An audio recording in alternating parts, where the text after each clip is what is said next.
Saya merespon itu dengan memberikan mengomentari 3 persoalan. Pertama, soal partai politik tadi.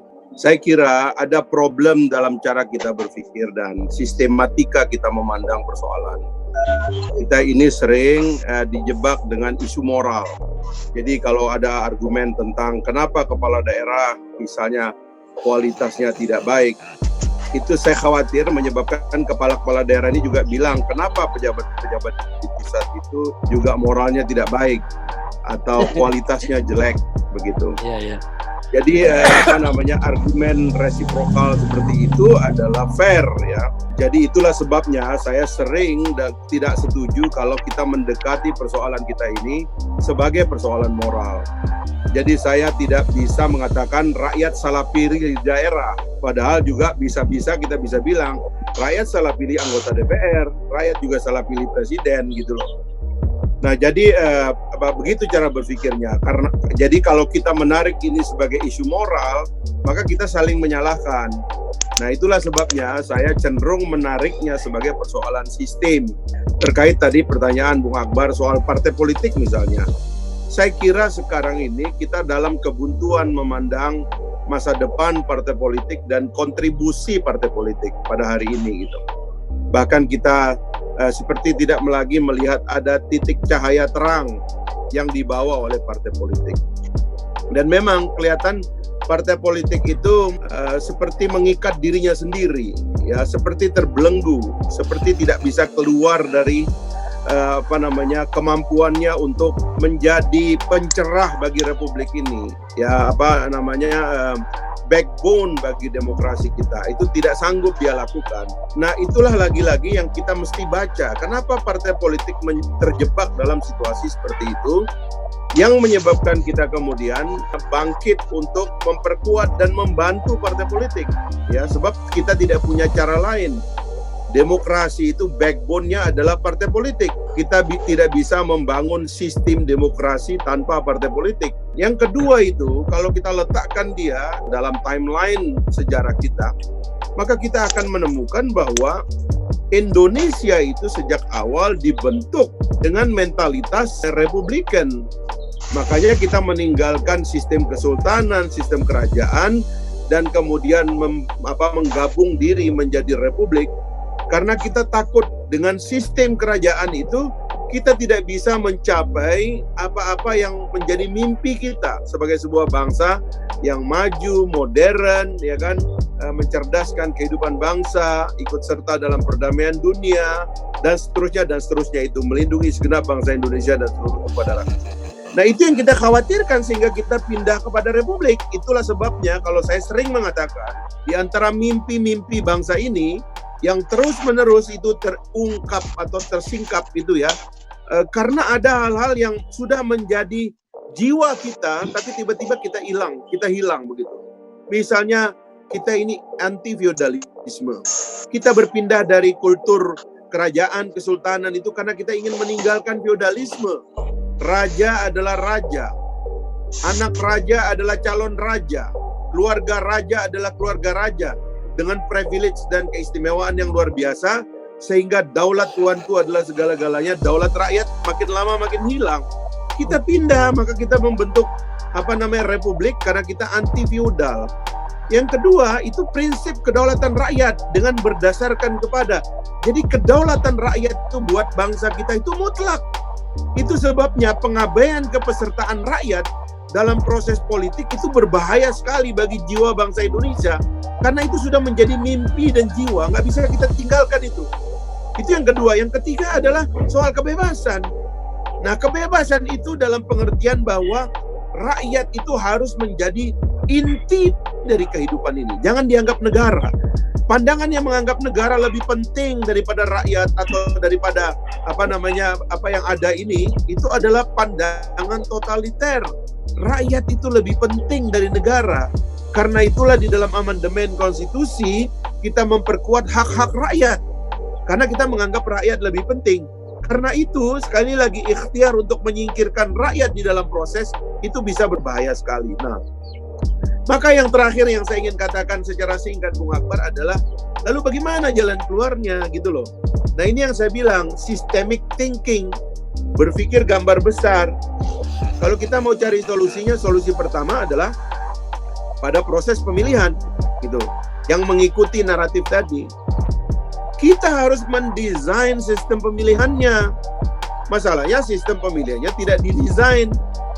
Dengan segala maaf tadi ke Pak Tito tadi, Pak Menteri juga rupanya sudah mulai mengetahui juga yang namanya jual beli tiket dan sebagainya itu.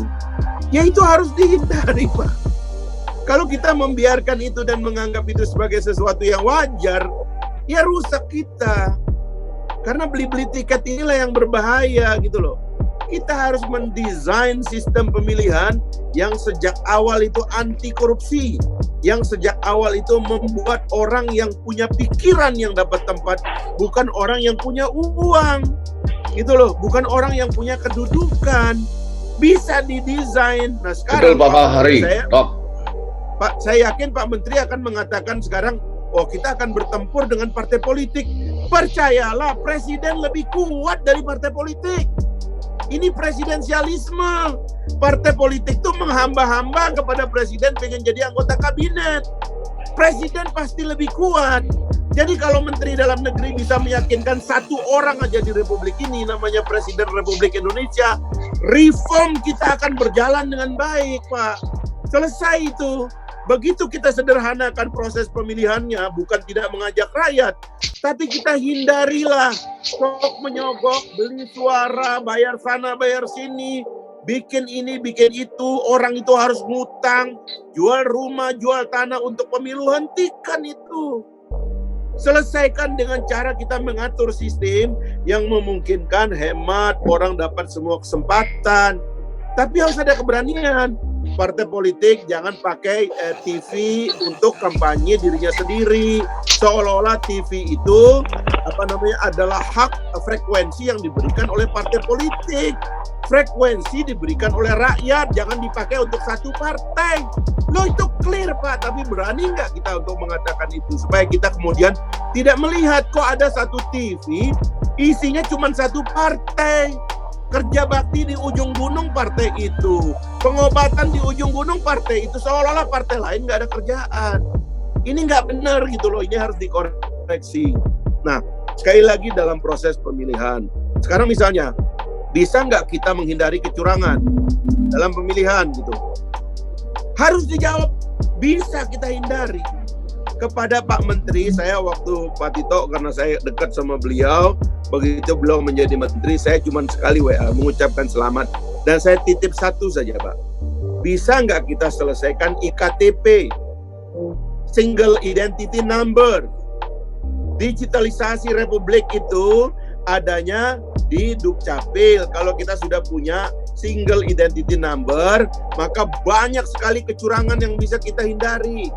Sekarang ini kesan saya, gara-gara kasus KPK, ada kasus IKTP segala macam, kita nggak mau menyentuh yang namanya Single Identity Number. Umumkan bahwa setiap warga negara sekarang punya satu identitas. Ini yang menyebabkan nanti antara Dukcapil dengan KPU punya satu data. Ini enggak. Sampai mau nyoblos, Dukcapil dan KPU masih berantem. Soal ini pemilihnya siapa, berapa banyak. Sementara kemudian partai-partai protes, banyak pemilih ini yang lahir di zaman Majapahit, orangnya masih nyoblos.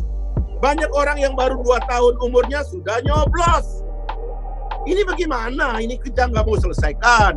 Menurut saya ini ada itikat, kita nggak mau selesaikan.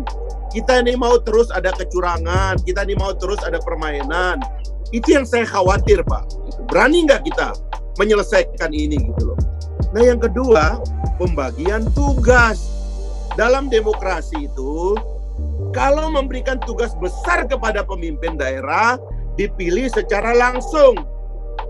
Kalau kita memberikan hanya tugas administratif melalui undang-undang, dapat dimodifikasi pemilihannya supaya tidak terlalu berat. Seperti tugas camat misalnya, yang merupakan jembatan antara bupati dan kepala desa.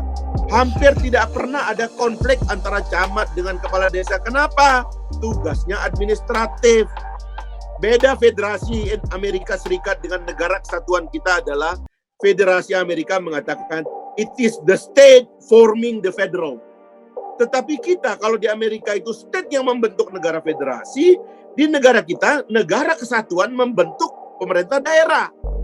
Jadi wajar kalau pemerintah daerah itu punya orang di daerah. Misalnya kalau gubernur mau dijadikan orangnya presiden, orangnya pemerintah pusat, jangan dipilih secara sulit. Sebab nanti ngomongnya saya juga dipilih rakyat, saya juga dipilih rakyat. Sekarang ada otonomi tingkat 3. Ada desa yang juga dipilih rakyat.